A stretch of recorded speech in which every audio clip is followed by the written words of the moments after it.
So being able to accept imperfection is the path to become a more perfect person. So this is what I tell my clients. I tell them that you strive for perfection. You want to be a more perfect person. But the part that's not good enough now is your inability to accept mistake and imperfection. So if you build the mental muscle to accept imperfection, you'll be a more well-rounded and better person. So it's paradoxical. So they want to be perfect, but I think to be a better person, they need to build their ability to accept imperfection. And then in other words, then if something bad happens, if they make a mistake, it becomes an opportunity for them to go through a mental workout to become more resilient, to accept imperfection. So in other words, like if we want to lose weight or build muscles, we need to go exercise. We need to go to the gym. It's not just thinking that, oh, I need to exercise. That won't work. We have to actually exercise. So in other words, to be better at accepting mistakes, accepting imperfection, we have to encounter and embrace mistakes and imperfection. So what I tell them is the next time you make a mistake, rather than saying, oh, why did I make a mistake and be defeated?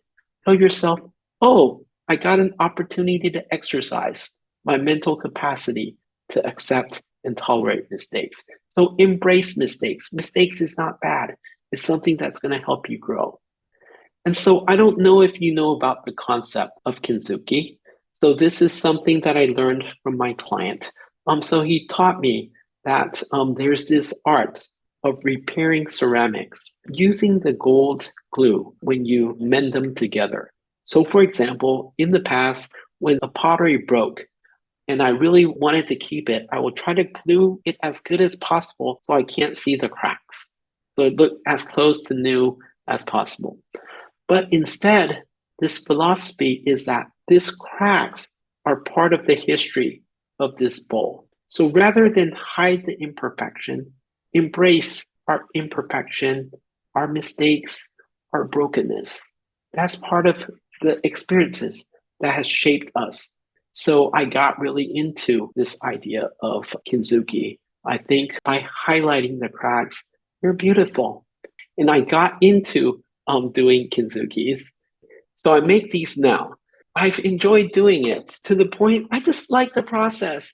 And I think when something bad, I just crack a bowl. It's like I crack it to let out my emotions. Like breaking things feels good when you're not in a good mood. And then I force myself to sit there for an hour to put it together and to sit with my negative emotions. So I'm learning to tolerate my emotions as opposed to avoid them, distract myself from them. And so I'm building my mental muscles to tolerate imperfection.